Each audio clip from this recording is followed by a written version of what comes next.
Most professional athletes don't get to play more than 15 years in the big leagues. Many of them only experience 5 to 10 years of what we could classify as being in their prime.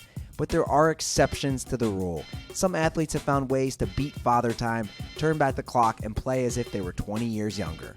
I'm Andy Ruther, and here are 10 athletes who had great final seasons. And a big shout out to Kimberly Martin for suggesting this video. If you want us to produce one of your ideas, please leave your suggestions in the comment section below. Coming in at number 10, Mariano Rivera. Baseball's greatest reliever of all time, registered 652 career saves, was a 13-time All-Star, and led the New York Yankees to 5 World Series championships.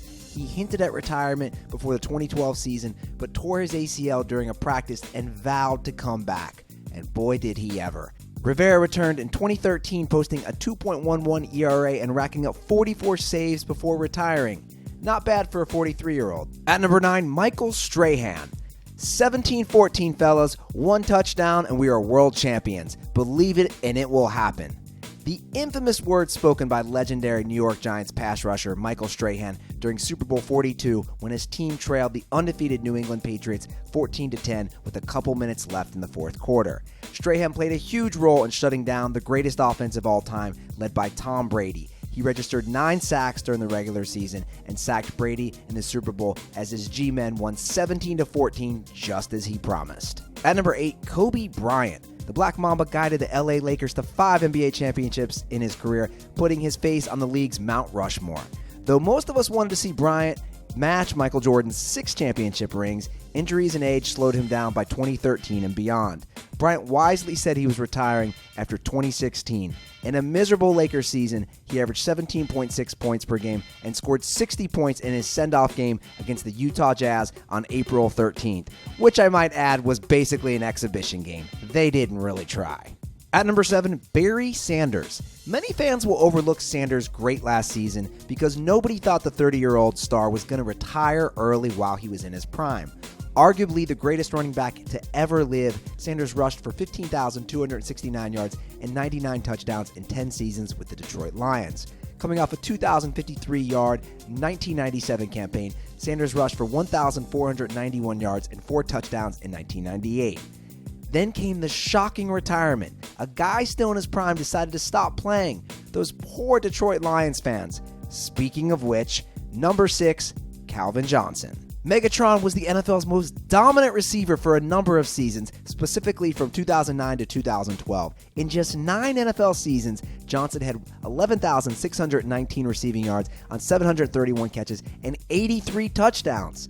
He was the lone bright spot in an otherwise disappointing Lions team. In 2015, Johnson had 88 catches for 1,214 yards and 9 touchdowns. Then, like Sanders, came the shocking retirement. The Lions players and management tried convincing him to reconsider, but to no avail. At least he went out on top. At number 5, Patrick Waugh, 151 playoff wins, 3 Vezina trophies as the NHL's top goaltender, 4 Stanley Cups, and 3 Conn Smythe trophies as playoff MVP. Patrick Waugh may be the most dominant goaltender to ever live, winning 551 games. Waugh's last season with the Colorado Avalanche was another Waugh-like year. He won 35 games, recorded 5 shutouts, and recorded a .920 save percentage, the 3rd highest of his career. However, Waugh's Avalanche were eliminated by the Minnesota Wild in the first round of the 2003 playoffs. He would go on to coach the Avalanche 11 years later, but yeah, it was a forgettable stint.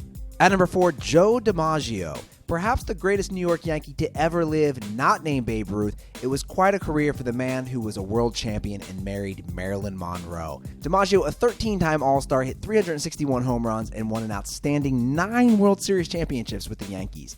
1951 was his final season. DiMaggio hit .263 with 12 home runs, 71 RBIs, and guided the Yankees to the World Series, retiring as a champion. At number 3, Pete Sampras. One of the greatest tennis stars to ever grace God's earth, Sampras won 762 career matches, 2 Australian Opens, 7 Wimbledons, and 5 U.S. Opens. He earned over $43 million in prize money during his career. Though not quite recognized as a Roger Federer-type player, Sampras was in a class of his own. It was a storybook ending for Sampras. He beat arch-nemesis Andre Agassi in the 2002 U.S. Open final.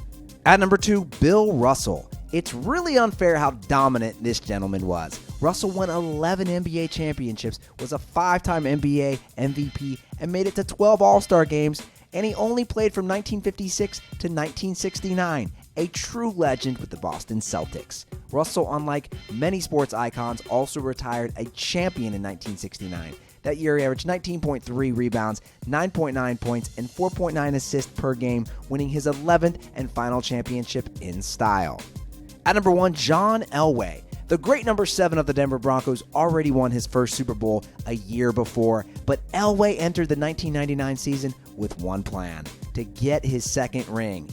Elway posted 2,806 passing yards and 22 touchdowns in 1999, despite missing 3 games. He completed a solid 59% of his passes in the Super Bowl against the Atlanta Falcons, recording 18 completions for 336 yards, a touchdown, and an interception, retiring as a repeated champion. Which athlete do you think had the best final season? Join us in the comments below. And if you like this video and learned a thing or two, clicking the like button helps us out a ton, and we appreciate it. If this is your first time coming around to Total Pro Sports, subscribing is a great idea because we put out videos like this every single day. But as always, thanks for watching, and we'll see you guys next time.